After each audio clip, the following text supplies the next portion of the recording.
प्रधानमन्त्री प्रचण्डले स्वीकारे कमजोरी, एमाले छाडे राजीनामाको शर्त, सचिवहरूको आपत्ति, निर्णय गर्नेहरूलाई उन्मुक्ति, राय लेख्ने पक्राउ, अन्तर्वार्ता विवादित बनेपछि पल शाहको आक्रोश, देश छाडौँ कि रत्न पार्कमा आत्मदाह गरौँ, तुलसी सहकारी घोटाला प्रकरण, 35 वर्ष पढाएर कमाएको पैसा सबै डुब्यो, कछुवा गतिमा पृथ्वी राजमार्गको विस्तार 2 वर्षमा 8% मात्रै काम, कामदारलाई सुन बोकाउने गिरोह समातियो, देखियो करोडौंको कारोबार, संसदमा प्रधानमन्त्री प्रचण्ड, रवि लामिछानेलाई धन्यवाद, केपी ओली र राजेन्द्र लिङदेनलाई प्रश्न, इन्जिनियरलाई कुटपिट गरेपछि पूर्व सांसद परियार प्रहरी नियन्त्रणमा, राजु मास्टरको बयान, राम्रो पैसा आउँछ भनेपछि विज्ञापन गरेको थिए, 11 महिनामा विदेशमा जाने विद्यार्थीले लगे 75 अर्ब 14 करोड रुपैयाँ, प्रधानमन्त्रीले संसदमा आएर गल्ती स्वीकार्नु सकारात्मक हो भन्दै सुभाष नेमुवाङको भनाई, प्रचण्ड सरकारको आयु कति छ संसदमा आफैले गरे संकेत, राजेन्द्र लिङदेनलाई प्रचण्डको जवाफ, तपाईँ प्रधानमन्त्री हुँदा पनि त्यस्तै हुने होला, मुख्य नालामाथि बनेको हरिखेतान क्याम्पसमा वीरगञ्ज महानगरले चलायो डोजर, राष्ट्रिय स्वतन्त्र पार्टी र राप्रपाको एकै स्वर, संसदमा हामी पनि छौं, सट्टेबाजीको आरोपमा बल्छी ध्रुवी सहितका कलाकार विरुद्ध मुद्दा दर्ता, आदिपुरुषको विरोध भारतको विरोध होइन भन्दै बालेन शाहको भनाई, भारतमा पहिरोमा परि नेपालका एकै परिवारका 3 जनाको मृत्यु, सुन तस्करीको नयाँ जालो, कतारदेखि काठमाडौँसम्म हुँदै सिराहासम्म, प्रचण्डको प्रष्टीकरण, त्यो दिन प्रधानमन्त्री भएर होइन ज्ञानुको बुवा भएर बोले, बैतडीमा 40 यात्रु सवार बस भिरबाट खस्यो, नैतिकता छ भने प्रधानमन्त्री प्रचण्डले राजीनामा दिनुपर्छ भन्दै राजेन्द्र लिङदेनको भनाई, राष्ट्रिय स्वतन्त्र पार्टी अरू दलको होइन आफ्नै मुद्दामा उभिएको छ भन्दै रवि लामिछानेले भने, सभामुखलाई रवि लामिछानेको प्रश्न, एमाले जे बोल्यो त्यो भाष्य रासपाको हो भन्ने किन, विवादित अभिव्यक्ति बारेमा प्रधानमन्त्री प्रचण्डले संसदमा यसरी दिए प्रष्टीकरण, आलोचनापछि कान्तिपुरले युट्युबबाट हटायो व्हाट द फ्लपको विवादित श्रृङ्खला, रघुजी पन्तले भने प्रधानमन्त्रीले अभिव्यक्ति गलत थियो भनेपछि राजीनामा गर्नुपर्छ, डेङ्गीको संक्रमण फैलिन नदिन विज्ञहरूको सुझाव, शेरबहादुर देउबाको पार्टीगत काम कारबाही प्रति शशाङ्क कोइराला असन्तुष्ट, कोशीको मुख्यमन्त्री नियुक्त विरुद्धको रिटमाथि आज पनि सुनवाई भएन, प्रधानमन्त्रीको संसदको अभिव्यक्तिलाई सकारात्मक रूपमा लिएका छौं भन्दै पदम गिरीले भने, प्रहरीको गोलीबाट घाइते भएका जैसीले तोडिन्छन्, उपचार खर्च सरकारले बेहोर्ने, भुटानी शरणार्थी प्रकरणमा मलाई रकम दिएको भन्ने अडियो योजनाबद्ध हो भन्दै सांसद आरजु राणा देउबाको भनाई, सञ्चार मन्त्रालयका सचिव राउतलाई 2 दिन हिरासतमा राख्न अनुमति, कंग्रेसको दबावका कारण राजदूत नियुक्तिमा प्रधानमन्त्रीलाई कठिनाई, संसदमा प्रधानमन्त्री प्रचण्डले भने, मैले त्यस्तो भाषा बोल्न हुँदैन थियो, हिन्दी फिल्ममा देखाइने दृश्यका कारण नेपालीहरू पाकिस्तान जान डराउँछन् भन्दै काठमाडौँ महानगरपालिकाका मेयर बालेन शाहको भनाई, भुटानी शरणार्थी प्रकरणमा मलाई रकम कम दियो भन्ने अडियो योजनाबद्ध तरिकाले रेकर्ड गरिएको हो, म यसबारेमा अझै एक्सन लिन चाहन्छु भन्दै आरजु राणा देउबाले भनिन्, यसबारे पुरै जानकारी पनि आजकै भिडियोमा। दर्शक महानुभावहरू नमस्कार, स्मार्ट खबरको न्यूज अपडेटमा यहाँहरूलाई हार्दिक स्वागत छ। म आर्यन नेउपाने। आज मिति विक्रम सम्वत 2080 साल असार 26 गते मंगलबार, ईस्वी सम्वत 2023 जुलाई 11 तारिक। आज साउन कृष्ण नवमी, विश्व जनसंख्या दिवस रहेको छ। सदाझै आज पनि हामी उपस्थित भएका छौं। आजका मुख्य समाचारहरू, ब्रेकिङ न्यूज अपडेट लगायत तपाईलाई काम लाग्ने हेर्नै पर्ने महत्त्वपूर्ण समाचारहरू लिएर हाम्रो मेहनतका लागि यो भिडियोमा एउटा लाइक अवश्य गर्नुहोला। दर्शक महानुभावहरू, पल पलको न्यूज अपडेटका लागि हाम्रो च्यानललाई अहिलेसम्म सब्स्क्राइब गर्नु भएको छैन भने कृपया सब्स्क्राइब गर्नुहोस् अनि नजिकै आउने बेल आइकनलाई क्लिक गर्नुहोला। दैनिक रूपमा हेर्नुहुन्छ भने रेगुलर भनेर लेखिदिनु होला। आज पहिलोचोटि हेर्दै हुनुहुन्छ भने फर्स्ट टाइम भनेर लेखिदिनु होला। दर्शक महानुभावहरू, देशभित्रबाट हेरिरहनु भएको छ भने आफू रहेको गाउँ ठाउँ शहर अनि जिल्लाको नाम लेख्नु होला। यदि विदेशमा हुनुहुन्छ भने कुन देशबाट हामीलाई हेरिरहनु भएको छ त्यो कुरा पनि तलको कमेन्ट बक्समा कमेन्ट गर्नुहोला। आउनुहोस् दर्शक महानुभावहरू, आजका मुख्य समाचार सुरु गरौँ अभिनेता पल शाहको प्रसङ्गबाट। नायक पल शाहले अदालतबाट सफाई पाएपछि पनि आफूमाथि लागेको बलात्कारको ट्याग नहटाइएको भन्दै दुःख मिश्रित आक्रोश व्यक्त गरेका छन्। कान्तिपुर टेलिभिजनबाट प्रसारित व्हाट द फ्लप आफूसँग गरिएको अन्तर्वार्ता विवादित बनेर हटाइएपछि पल शाहले सामाजिक सञ्जालमा लामो स्ट्याटस लेख्दै अदालतबाट सफाई पाएपछि पनि आफूले निर्धारमा म बलात्कारी हुँ लेखेर हिँड्नु पर्ने हो भन्दै प्रश्न गरेका छन्। दर्शक महानुभावहरू, उनको स्ट्याटसमा के लेखिएको छ त आउनुहोस् तपाईहरुलाई यसबारेमा जानकारी गराउँ। उनी लेख्छन्, मानवीय जीवन हो, उतार चढाव हुन्छ, म पनि मानव हो, म भित्र पनि मानवीय संवेदना छ, म रुन्छु हाँस्छु, तपाईहरु जस्तै म माथि आरोप लाग्यो, मैले कानुनलाई सघाउन सम्बन्धित निकायमा पुगेर 1 वर्ष कारागारमा रहे, सम्मानित अदालतबाट उक्त आरोपबाट सफाई पाएर म तपाईहरु जस्तै सामान्य जीवनयापन र कर्म गर्दै आइरहेको छु। मलाई थाहा छ, बुझेको पनि छु, एक सार्वजनिक व्यक्ति हुँ, मैले गर्ने हरेक गतिविधि समाजसँग जोडिएको हुन्छ, म साना कुरामा संवेदनशील हुनु पर्दछ र मेरो सेन्स अफ ह्युमरले सक्ने जति म संवेदनशील बन्ने कोसिसमा छु। पछिल्लो समय कान्तिपुर टिभीबाट प्रसारित व्हाट द फ्लप शोमा मैले अन्तर्वार्ता दिएको थिएँ। उक्त अन्तर्वार्ता प्रसारण भइसकेपछि सामाजिक सञ्जालमा हाम्रो शैलीको अफसरको विरोध भइरहेको छ भने प्रसारित कार्यक्रममा हाँसी हाँसी बोले बलात्कारी जेलका कुरालाई मजाकमा उडाए जस्तो आरोप लागेका छन्। म एक्लै यो धरतीमा कहीँबाट उत्पत्ति भएको छैन, मेरो पनि एउटा परिवार छ। परिवारभित्र आमा बाबा बहिनी इष्टमित्रहरू पनि छन्। उनीहरूमा के बित्छ होला जहिले बलात्कारीको ट्याग दिँदा कहिले सोच्नु भएको छ परिवारमा पर्ने आघातका बारेमा? उनीहरूलाई मानसिक तनाव, व्यक्तिगत तनाव, सामाजिक जीवनमा कस्तो असर पर्ला, कस्तो दाग रहला, कहिले त्यो ठाउँमा आफ्नो परिवार राखेर सोच्नु भएको छ? म स्पष्ट पार्न चाहन्छु, मेरो तर्फबाट मृत या जीवित, आरोपित होस् या अपराधी सबैप्रति सम्मान छ। म मेरो देशको कानुनलाई सिरोपर गरी कानुनलाई सघाएको मानिसले कानुन उल्लङ्घन या कसैको अवहेलना गर्ने बारेमा सोच्न सम्म सक्दिन। मेरो जीवनको 1 वर्ष म युनिभर्सिटीमा थिएँ। त्यो युनिभर्सिटीमै देखेका सिकेका कुराहरू मैले रोएर मात्र बोल्नु पर्ने हो र? मैले कसैको नाम नलिकन त्यहाँभित्र मैले भोगेका देखेका कुरा हाँसेर सरकार सामु अपिल गर्दा पनि मैले गाली खानु पर्ने हो? म मेरा दुःखका अनुभव हाँसेर कसैसँग सेयर गर्न नपाउने हो? मैले कसैलाई मजाकको पात्र बनाएको छु? म हृदय अन्तर्वार्ता दिनुपर्ने हो? मेरो दुःखमा सधैँ रुनु पर्ने या मैले मेरा दुःखका अनुभव हाँसी हाँसी साट्न र जित्न पनि पाउँछु भन्दै प्रश्न गरेका छन्। धेरै कुरा अनुत्तरित छन् र मैले बुझ्न सकेको छैन मेरो जीवनमा मैले गर्नुपर्ने के हो, नगर्नुपर्ने के हो। समाजका तपाईहरू जान्ने बुझ्नेले मलाई उत्तर दिनुहोला। अदालतबाट सफाई पाइसकेपछि पनि मैले निधारमा म बलात्कारी हुँ लेखेर हिँड्यौँ कि दुःख पीडालाई मुस्कान हाँसोले जितेर मेरो नर्मल जीवन यापन गरौँ? मलाई पलसा बनाएको तपाईहरूले हो। यसकारण म प्रश्न पनि तपाईहरू समक्ष नै गर्न चाहन्छु, म के गरौँ?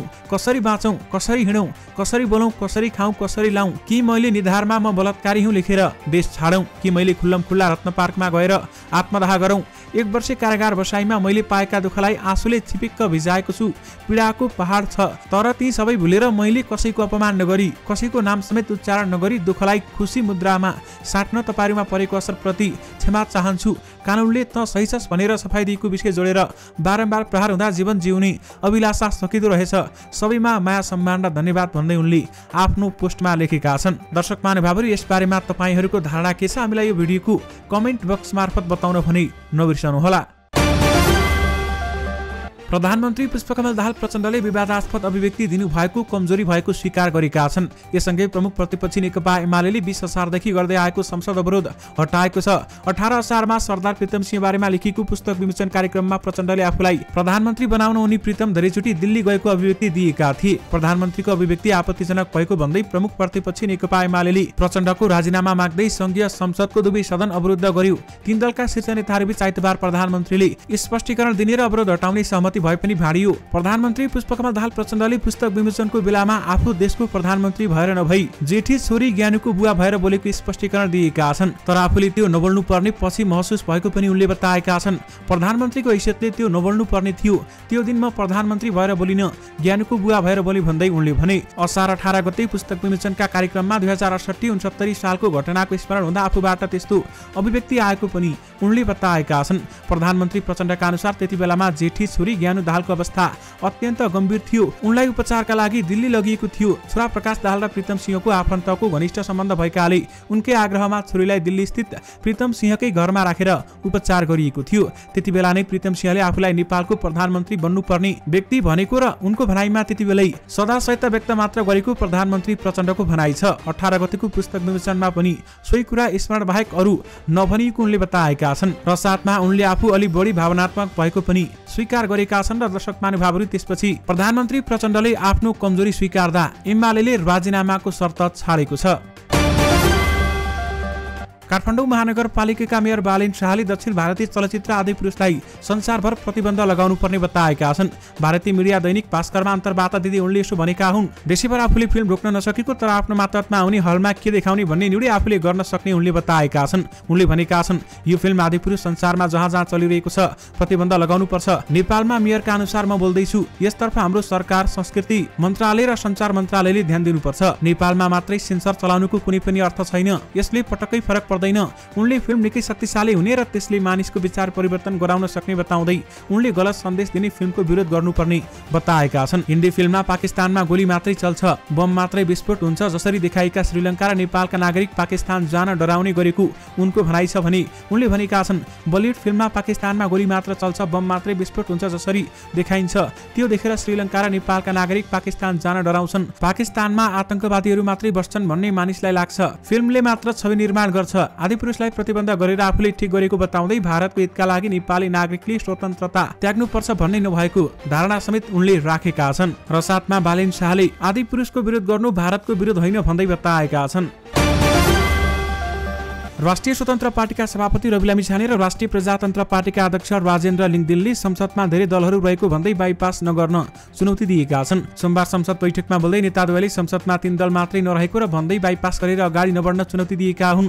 रासपाका सभापति लामिछानेले संसदलाई 3 दलले बन्धक बनाएको भन्दै आपत्ति प्रकट समेत गरेका छन् भने यो संसद 3 दलले बन्धक बनाउन मिल्छ। उनले भने संसदको गरिमालाई केही दलले आफ्नो जुङ्गाको लडाईँको विषय बनाउनु हुँदैन। सभापति लामिछानेले प्रतिपक्ष र सरकार दुवैले गरेको राम्रो काममा रासपाले समर्थन गर्ने बताएका छन् भने प्रतिपक्षले गरेको राम्रो काममा एक ढिक्का छौं, सरकारले राम्रो काम गरे त्यसको समर्थन गर्छौं।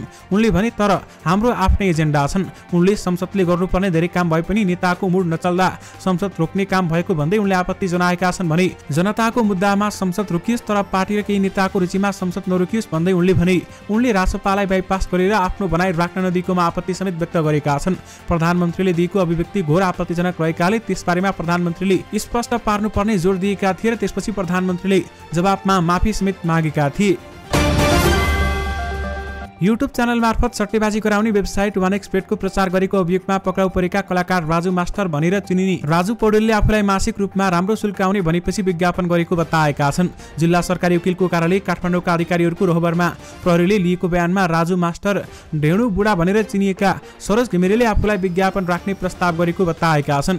घिमिरेले मलाई तपाईको युट्युब च्यानलमा एउटा विज्ञापन बजाउनु पर्यो, त्यसबापत महिनाको 15 देखि 40 हजार रुपियाँसम्म कमाइ हुन्छ भनेकाले मैले हुन्छ भनेको थिएँ पौडेलले भनेका छन्। त्यसपछि उनले मलाई 20 सेकेन्डको भिडियो पठाइदिएकाले मैले उक्त भिडियोलाई युट्युब च्यानलमा राखेको थिएँ। भिडियो कसले हेरे आफूलाई थाहा नभएको भन्दै उनले आफूले हालसम्म कसैलाई अवैध सट्टेबाजी नखेलाएको र आफूले पनि नखेलेको बताएका छन्। पछि घिमिरेले पठाएको भिडियोलाई आफू समेतले तयार गरेर हल्का रमाइलो र जुठे नामक टेली सिरियलको भिडियोको बीचमा बस्ने गरी विज्ञापनको भिडियो अपलोड गरेको उनले बताएका छन्। अवैध सट्टेबाजी सम्बन्धी वेबसाइटको प्रचार गरेको अभियोगमा पक्राउ परेका राजु मास्टर सहित 11 जना विरुद्ध जिल्ला अदालत काठमाडौँमा मुद्दा दर्ता भएको छ भने त्यस क्रममा पेश अभियोग पत्रमा राजु मास्टरले आफूले त्यस विज्ञापन बापत करिब 55,000 रुपियाँ जति लाभ लिएको समेत बताएका छन्। प्रधानमन्त्री पुष्पकमल दाहाल प्रचण्डले प्रतिपक्षले माग गर्दैमा राजीनामा नदिने बताएका छन्। तर आफ्नो अन्तरात्माले भनेकामा 1 मिनेट पनि पदमा नबस्ने बताए। 18 असारमा आयोजित पुस्तक विमोचन कार्यक्रममा आफूले दिएको अभिव्यक्ति विवादमा परेपछि संसदमा स्पष्टीकरण दिएका उनले कमजोरी स्वीकार गरिसकेका छन् भने त्यसक्रममा उनले आफ्नो राजीनामा माग्ने एमाले र राप्रपालाई समेत जवाफ दिएका छन्। आफूलाई कसले प्रधानमन्त्री बनायो भनेर प्रश्न गर्दा संसदमा भएका सबै दल पनि प्रश्नमा पर्छ भन्ने सम्झिन एमालेलाई आग्रह गरे। राप्रपाका अध्यक्ष राजेन्द्र लिङदेनलाई नाम नै लिएर नैतिकता कसले देखायो कसले देखाएन विवेचना गर्न आग्रह गरे। यसअघि 2 पटक आफूले नै नैतिकताकै आधारमा राजीनामा दिएको भन्दै प्रचण्डले अगाडि भने अहिले पनि तपाईले भनेर त म गर्न सक्दिन, तर मेरो अन्तरात्माले भन्यो भने 1 मिनेट पनि बस्न सक्दिन। संसदमा एउटा संस्कार पनि बसाउनु पर्ने भन्दै प्रधानमन्त्री प्रचण्डले भने प्रतिपक्षले मागिहाल्यो, सत्तापक्ष भागिहाल्यो भने यो देशको के गति हुन्छ? अहिले मैले त्यसो गरे भने भोलि तपाईँ प्रधानमन्त्री हुँदा पनि त्यस्तै हुने होला भन्दै उनले जवाफ दिएका छन्। राष्ट्रिय स्वतन्त्र पार्टी रासपाका सभापति रवि लामिछानेले रासपालाई संसदमा बोल्न नदिएर बाइपास गर्न खोजिएको बताएका छन्। प्रतिनिधि सभाको सोमबारको बैठकमा बोल्दै सांसद समेत रहेका लामिछानेले भने रासपालाई 2 दिनसम्म संसदमा बाइपास गरेर आफ्ना कुरा राख्न दिएन, हामी आपत्ति जनाउँछौं। उनले रासपा आफ्नै मुद्दामा उभिएको पनि बताएका छन्। रासपा अरु दलको मुद्दामा होइन, आफ्ना मुद्दा र जनताका मुद्दामा उभिएको छ, यसमा हेक्का रहोस्। उनले भने हामीले हाम्रो कुरा संसदमा स्पष्ट राख्न पाएनौं। उनले नेताहरूको मुद्दामा संसद रोक्ने कुरा स्वीकार गर्न सक्ने पनि बताएका छन् भने उनले मिटरबाजी विरुद्ध छिटो कानुन बनाउनु पर्ने पनि बताएका छन्। दर्शक महानुभावहरु, बलात्कारको विषय मजाक बनाएको भन्दै आलोचना भएको टेलिभिजन कार्यक्रम वार द फ्लप युट्युबबाट हटेको छ। प्रसारण संस्था कान्तिपुर टेलिभिजनले उक्त कन्टेन्ट युट्युबबाट फिर्ता लिएको जनाएको छ भने गत शनिबार प्रसारित वार द फ्लपमा छानिएका पात्र र गोरीको संवादबारेमा जनस्तरबाट प्राप्त प्रतिक्रियालाई कान्तिपुर टेलिभिजनले सम्मान गर्दछ। महिलाको प्रतिष्ठा र सम्मान कान्तिपुरको आधारभूत प्रतिबद्धताको साथै एजेन्डा पनि हो, त्यसैले यो कार्यक्रमको कन्टेन्ट युट्युबबाट फिर्ता गरिएको छ भन्दै कान्तिपुरले सामाजिक सञ्जालमा उल्लेख गरेको छ। दर्शक महानुभावहरु, गत शनिबार प्रसारित कार्यक्रम वार द फ्लपमा नाबालिग बलात्कारको आरोपमा जिल्ला र उच्च अदालतबाट सफाई पाएका अभिनेता पल शाहलाई प्रस्तोता सन्दीप छेत्रीको अतिथिको रूपमा बोलाएका थिए भने कार्यक्रममा उनले जेल पर्दाको अनुभव सुनाइरहँदा छेत्रीले त्यसलाई मजाक बनाउँदै हाँसेका थिए। बलात्कार जस्तो संवेदनशील विषयलाई राष्ट्रिय टेलिभिजनमा मजाकको विषय बनाएको कार्यक्रम टेलिभिजन र प्रस्तोताको अहिले व्यापक आलोचना भइरहेको छ। दर्शक महानुभावहरू, यद्यपि पल शाहले पनि यसबारेमा आफ्नो प्रष्टीकरण दिइसकेका छन्। नेपाली कांग्रेसकी सांसद आराजु राणाले नक्कली भुटानी शरणार्थी प्रकरणमा आफूलाई रकम दिएको भन्ने अडियो योजनाबद्ध रूपमा रेकर्ड गरिएको बताएकी छन्। प्रतिनिधि सभा बैठकपछि सञ्चारकर्मीहरूसँग कुराकानी गर्दै सांसद राणाले आफूलाई रकम दिएको कुरा अडियोमा योजनाबद्ध रूपमा रेकर्ड गरिएको बताएकी हुन्। आरोपीहरूले अदालतमा दिएको बयानमा समेत योजनाबद्ध रूपमा रेकर्ड गरेको उल्लेख भएको भन्दै उनले आफूलाई फसाउने गलत नियतले अडियो बाहिर ल्याएको बताएकी छन् भने उनले नेपाल प्रहरीले तथ्यहीन अडियोलाई प्रेसमा ल्याएको भन्दै असन्तुष्टि व्यक्त समेत गरेकी छन्। सांसद राणाले अमरेश कुमार सिंह विरुद्ध आफूले मानहानिको मुद्दा दर्ता गराएको प्रसङ्ग निकाल्दै आफूमाथि लगाएको आरोपहरू पुष्टि गर्न चुनौती समेत दिएकी छन्। वैदेशिक रोजगारीका लागि गएका नेपालीहरूलाई प्रयोग गरेर सुन तस्करी गराएको आरोपमा प्रहरीले 12 जनालाई पक्राउ गरेको छ। कतारबाट त्रिभुवन अन्तर्राष्ट्रिय विमानस्थल आउने कामदारलाई प्रयोग गरेर सुविधाको 50 ग्राम बापतको सुन ल्याएर सङ्कलन गर्ने गिरोहलाई उपत्यका अपराध अनुसन्धान कार्यालय काठमाडौँले समातेको छ। कार्यालयका प्रमुख एसएसपी डाक्टर मनोज केसीका अनुसार प्रहरीले विमानस्थलबाट धनुषाका सुनिल कुमार महरा, सिराहाका दिनेश कुमार यादव, कपिलवस्तुका सन्तु मुलाम मुराउ, धनुषाका नरेश पन्जियार र बाँकेका भूमबहादुर ओलीलाई 828 ग्राम सुनसहित पक्राउ गरेर अनुसन्धान थालेको थियो। उनीहरूसँग सुन लिन आउने सप्तरी घरमै सिनामङ्गल बस्ने विनोद कुमार शाह, उनकी श्रीमती सञ्जु कुमारी शाह, सप्तरीका दुर्गा प्रसाद यादव र देवानन्द शाह पक्राउ परेका थिए भने डाक्टर केसीका अनुसार शाहको सिनामङ्गलमा बी हिमालयन स्पायर नामक होटल छ भने त्यही होटलमा विदेशी कामदारले ल्याएको सुन सङ्कलन हुने गरेको अनुसन्धानबाट खुलेको प्रहरी अधिकृतहरू बताउँछन्। प्रहरीका अनुसार शाहको खातामा मात्रै 41 करोड रुपियाँभन्दा बढी कारोबार रहेको फेला परेको छ। पक्राउ परेका दुर्गा यादवले मुख्य नायकी सिराहाका शिवसुन्दर राउतलाई पैसा पठाउने गरेको पाइएको छ। देवानन्दले विनोदको खातामा रकम डिपोजिट गरेको अनुसन्धानबाट देखिएको अधिकृतहरू बताउँछन्। प्रहरीले मुख्य नायकी राउतलाई सिराहाबाट पक्राउ गरेको छ भने उनको खातामा 1 अर्ब 97 करोड भन्दा बढी कारोबार देखिएको छ। सिराहाबाटै पक्राउ परेका मोहन कुमार यादवले शिव सुन्दराको खातामा रकम हाल्ने र झिक्ने काम गर्ने प्रहरीको भनाइरहेको छ। अधिकृतहरूका अनुसार यो गृहका लागि सुन ल्याए बापतका कामदारहरूलाई कम्तीमा पनि 10,000 रुपियाँसम्म दिने गरेको पाएको अधिकृतहरू बताउँछन्। प्रहरीका अनुसार उनीहरूले एउटै फ्लाइटमा 20 जनासम्मलाई सुविधाको सुन बोकाएर पठाएको छ। थप अनुसन्धान भइरहेको प्रहरीले जनाएको छ। सट्टेबाजी गर्ने वेबसाइटको प्रचार गरेको अभियोगमा पक्राउ परेका मरिसमान श्रेष्ठ, राजु पौडेल सहितका कलाकार विरुद्ध जिल्ला अदालत काठमाडौँमा अभियोग पत्र दर्ता भइसकेको छ। जिल्ला सरकारी वकिल कार्यालय काठमाडौँले सोमबार दिनेश खड्का, अनिता धिताल, जलन घरती मगर, अलिस राई, गणेश देवकोटा, बेगम नेपाली, रोशन खतिवडा, सरोज घिमिरे विरुद्ध पनि मुद्दा दर्ता गरेको छ। यो मुद्दामा एकजना भने फरार रहेका छन्। उनी विरुद्ध वानेक्सबेट नामको सट्टेबाजीसँग सम्बन्धित वेबसाइटको प्रचार गरेको आरोप रहेको छ। जिल्ला सरकारी वकिल कार्यालयले दिनेश खड्का र अनिता धितालले नेपाल राष्ट्र बैंक 2058 को दफा 95 को दफा 1 र 2 बमोजिम कसुर गरेको भन्दै 64 करोड 94,29,820 रुपियाँ बिगो माग गरेको छ। दिनेश खड्का र अनिता धितालले नेपाल राष्ट्र बैंक ऐन 2058 को दफा 95 को दफा 1 र 2 बमोजिम कसुर गरेको भन्दै 64 करोड 94,29,820 रुपियाँ बिगो माग गरेको छ। बेगम नेपाली, रोशन खतिवडा, अलिस राई, राजु पौडेल, मरिसमान श्रेष्ठ, जलन घरती मगर, सरोज घिमिरे, गणेश देवकोटा र कुशल पोखरेललाई विज्ञापन नियमन ऐन 2076 को दफा 5 को उपदफा 2 ढ र दफा 25 को उपदफा 1 बमोजिम कसुर गरेको सरकारी वकिलको कार्यालयले जनाएको छ। उनीहरूलाई विज्ञापन नियमन गर्ने ऐनको दफा 25 को उपदफा 2 अनुसार सजाय माग गरिएको छ भने जसमा 1 वर्षसम्म कैद र 10,000 रुपियाँसम्म जरिवाना हुने व्यवस्था रहेको छ। भारतमा पहिरोका कारण एकै घरका 3 जनाको मृत्यु भएको छ। भारतको हिमाचल प्रदेश सिमला जिल्लाको क्यारामा गएको पहिरोमा पुरी 3 जना नेपालीको मृत्यु भएको भने रुकुम पश्चिमको त्रिवेणी गाउँपालिका 9 खहरेका 50 वर्षीय देवबहादुर ओली, उनकी 48 वर्षीय श्रीमती भीमा ओली र 16 वर्षीय कान्छो छोरा मोहन ओलीको सोमबार बिहान मृत्यु भएको आफन्त मुकुन्द खड्काले हामीलाई बताउनु भएको छ।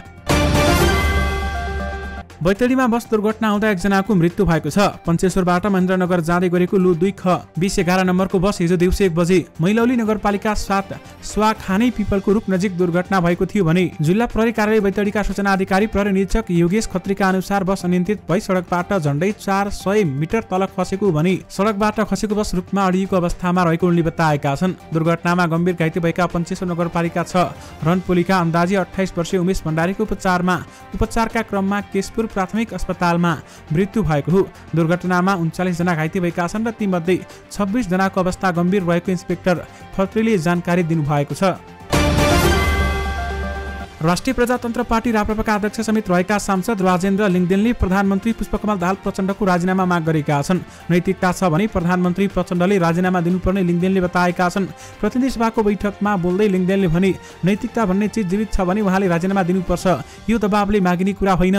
उनले तत्कालीन कानुन मन्त्री शेरबहादुर तामाङले नैतिकताको आधारमा राजीनामा समेत दिएको स्मरण गराएका छन्। यो राष्ट्रको सार्वभौम सत्तासँग सम्बन्धित विषयमा यस प्रकारको अभिव्यक्ति आउनु सामान्य कुरा होइन उनले भने। त्यसपछि जन प्रधानमन्त्रीबाट प्रतिपक्षलाई गम्भीर आक्षेप लगाउने काम भयो। लिङदेनले सभामुख देवराज घिमिरेको भूमिकाप्रति पनि प्रश्न उठाएका छन् र प्रतिपक्षी दल राप्रपालाई संसदमा बोल्न नदिएको पनि उनको भनाइ रहेको छ। पछिल्लो 4 महिनामा 1192 जना संक्रमित र 1 जनाको मृत्यु भएसँगै डेङ्गीको संक्रमणबाट बच्न विज्ञहरूले सुझाव दिएका छन्। डेङ्गी रोगको संक्रमण तथा नियन्त्रण सम्बन्धमा सम्बन्धित अन्तर्क्रियामा इपिडेमियोलोजी तथा रोग नियन्त्रण महाशाखाका निर्देशक डाक्टर रुद्र मरासिनीले डेङ्गीको संक्रमण बढेको र जति बेलामा पनि महामारी फैलन सक्ने भन्दै सचेत समेत गराएका छन्। डेङ्गी संक्रमणको तथ्याङ्क प्रस्तुत गर्दै उनले भने आजसम्ममा 1192 जनामा संक्रमण देखिएको छ भने महामारी जति बेलामा पनि फैलिन सक्छ। महामारी फैलिन नदिन हामी सबैले डेङ्गी नियन्त्रण र रोकथामका लागि प्रयास बढाउनुपर्छ भन्दै उहाँले बताउनुभयो। आखिर डेङ्गीको लक्षण र उपचार के रहेको छ त? दर्शक महानुभावहरू, वरिष्ठ कन्सल्टेन्ट डाक्टर विमल चालिसीका अनुसार डेङ्गीको मुख्य लक्षण 81 उच्च ज्वरो आउने र 5 देखि 6 दिनसम्म ज्वरो रहने हुन्छ। उनका अनुसार आँखाको गेडी दुख्ने, ढाड जोर्नी तथा मांसपेशी दुख्ने, वाकवाकी लाग्ने, बान्ता हुने र ज्वरो आएको 5 दिनपछि रातो बिमिरा देखा पर्ने लक्षण देखिन सक्छ। उनले डेङ्गी संक्रमण भएका 80% लक्षण नदेखिने र 5% गम्भीर बिरामी हुने बताएका छन्। उनले भनेका छन् डेङ्गीको कुनै खास उपचार हुँदैन, लक्षणका आधारमा उपचार गरिन्छ। पारासिटामोलको प्रयोग गर्ने भए पनि आइब्रुफेन र एस्पिरिन जस्ता औषधिको प्रयोग गर्नु हुँदैन। गम्भीर डेङ्गुका बिरामीलाई तत्कालै अस्पताल भर्ना गर्न उनले सुझाव दिएका छन्। नेपाली कांग्रेसका सांसद डाक्टर शशाङ्क कोइरालाले पार्टी सभापति शेरबहादुर देउवाको पार्टीगत काम कारबाहीप्रति असन्तुष्टि व्यक्त गरेका छन्। संसद भवन बाहिर सञ्चारकर्मीहरूसँग कुराकानी गर्दै अधिवेशनबाट नै सभापति बनाएको भन्दै कार्यकाल पुरा नहुन्जेलसम्मको कोर्नुको विकल्प नरहेको उनले बताएका छन् भने सांसद कोइरालाले पार्टी सभापतिका काम कारबाही चित्त बुझ्दो नभएको टिप्पणी आइरहेको भन्दै केही हदसम्म टिप्पणी सही भएको समेत बताएका छन्। फरक प्रसङ्गमा कोइरालाले प्रधानमन्त्रीसँग बहुमत भएकाले अपदस्थ नहुने समेत बताएका छन्।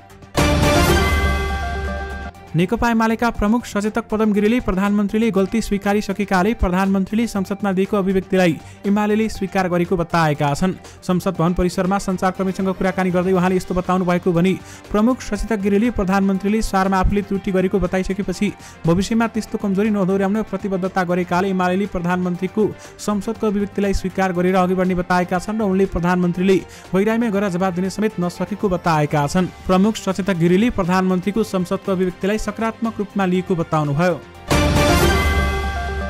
प्रहरीको गोली लागि शक घाइते भएका वीरेन्द्र जैसीले अनसन तोडेका छन्। प्रहरीको गोली लागि घाइते भएका उपचार तथा क्षतिपूर्तिका लागि 3 हप्तादेखि अनसनरत जैसीको उपप्रधानमन्त्री एवं गृहमन्त्री नारायण काजी श्रेष्ठले अनसन तोडाएका हुन्। वन तस्करी नियन्त्रण गर्ने क्रममा प्रहरीलाई सहयोग गर्न गएका कैलालीका जैसीलाई प्रहरीकै गोली लागेको थियो, तर उपचारमा कुनै सहयोग नभएपछि उनी अनसन बसेका थिए। माइती घरमा अनसन बसेका उनको स्वास्थ्य अवस्था थप जटिल भएपछि सहयोगीहरूले वीर अस्पतालमा भर्ना गरेका थिए भने सोमबारदेखि उनको नेपाल प्रहरी अस्पतालमा उपचार भइरहेको छ। अनसन तोडाउँदै उपप्रधानमन्त्री श्रेष्ठले उनको अबको उपचारको जिम्मा सरकारले दिने, हालसम्मको उपचार खर्च बेहोर्ने र कुनै उपयुक्त रोजगारी समेतको व्यवस्था गरिदिने वचन दिएका छन्।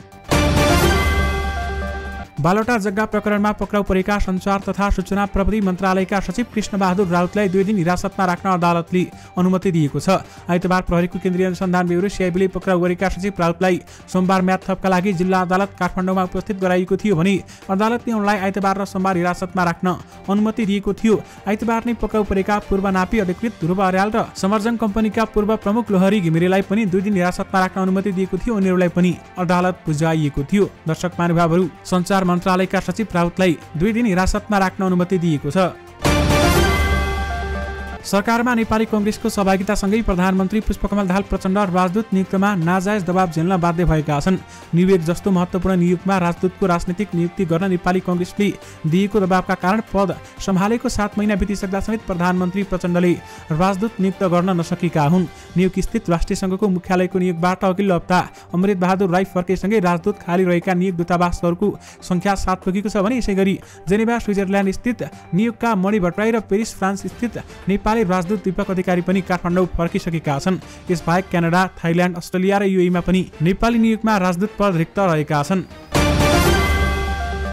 गण्डकी प्रदेशको राजधानी तथा पर्यटकीय नगरी पोखरा र संघीय राजधानी काठमाडौँ जोड्ने पृथ्वी राजमार्गमा गाडीको चाप दिन प्रतिदिन बढ्दो छ। शाखा सडक समेत फराकिलो भइसक्दा पनि मुख्य राजमार्ग साँगुरो नै छ। पृथ्वी राजमार्गलाई 4 लेन फराकिलो बनाउन 2 वर्षदेखि काम सुरु भएको थियो भने सडक विस्तारको काम भने कचुवा गतिमा छ। तनहुँको जामुनीदेखि पोखराको पृथ्वी चोकसम्मको 38.88 किलोमिटर दूरी स्तरोन्नतिको काम सम्झौता भएको 2 वर्ष बित्दा समेत 8% पनि सकिएको छैन। सडक विस्तारको काम समयमै नहुँदा पोखरेली मात्रै होइन पृथ्वी राजमार्ग भएर आउने सबै यात्रु पनि हैरान रहेका छन्। कचुवा गतिमा पृथ्वी राजमार्गको विस्तार भइरहेको छ भने 2 वर्षमा 8% मात्रै काम सकिएको बताइएको छ। पूर्वाधार विकास कार्यालयका इन्जिनियरलाई कुटपिट गरेपछि पूर्व सांसद दानसिंह परियारलाई प्रहरीले नियन्त्रणमा लिएको छ। परिवारसँगै छायानाथ बारा नगरपालिका 6 का वडा अध्यक्ष खेमबहादुर रावल पनि पक्राउ परेका छन्।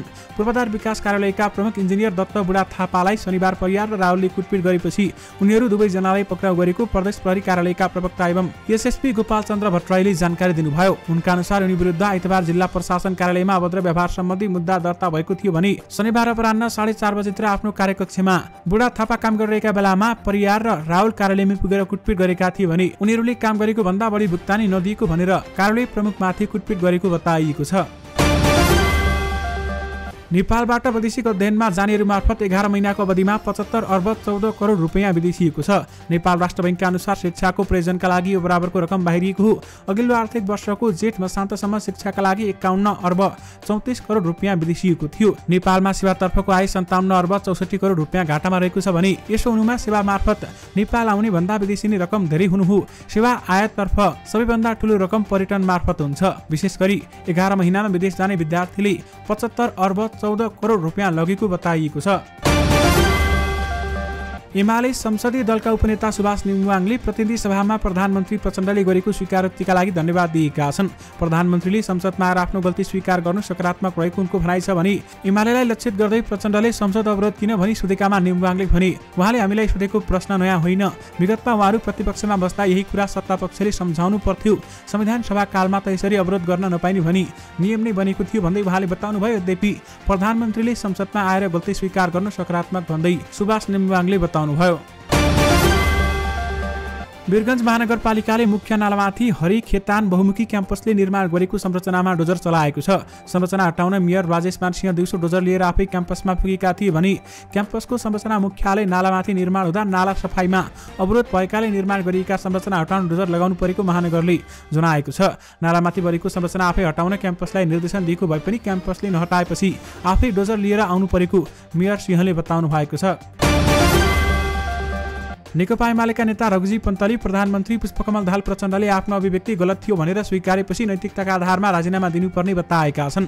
संसद भवन बाहिर सञ्चारकर्मीहरूसँग कुराकानी गर्दै एमालेका सांसद पन्तले प्रधानमन्त्रीका हैसियतले सो अभिव्यक्ति दिनु आफ्नो कमजोरी भयो भनिसकेपछि नैतिकताका आधारमा राजीनामा दिनुपर्ने बताएका हुन्। कोशी प्रदेशका मुख्यमन्त्री उद्धव थापाको नियुक्ति असंवैधानिक रहेको भन्दै सर्वोच्च अदालतमा रिट दायर निवेदनमाथि सोमबार दोस्रो दिन पनि सुनवाई हुन सकेको थिएन। उक्त रिट निवेदन न्यायाधीश सुषमालता माथेमाको इजलासमा पेशी तोकिएकोमा हेर्न नभएनी सूचीमा परेपछि सुनवाई हुन नसकेको हो। यसअघि पनि आइतबार उक्त रिट निवेदन हेर्न नभएनी सूचीमा परेको थियो भने कोशी प्रदेशका निवर्तमान मुख्यमन्त्री हिक्मत कार्कीले शुक्रबार वारिस मार्फत रिट निवेदन दर्ता गराएका थिए। दर्शक महानुभावहरू यससँगै तपाईँहरूमाझ आजका सबै मुख्य समाचारहरू राखिसकेका छौँ। फेरि पनि तपाईँहरूमाझ नयाँ मुख्य समाचारहरूको साथमा उपस्थित हुनेछौँ। अहिलेलाई भने मलाई बिदा दिनुहोस्। नमस्कार।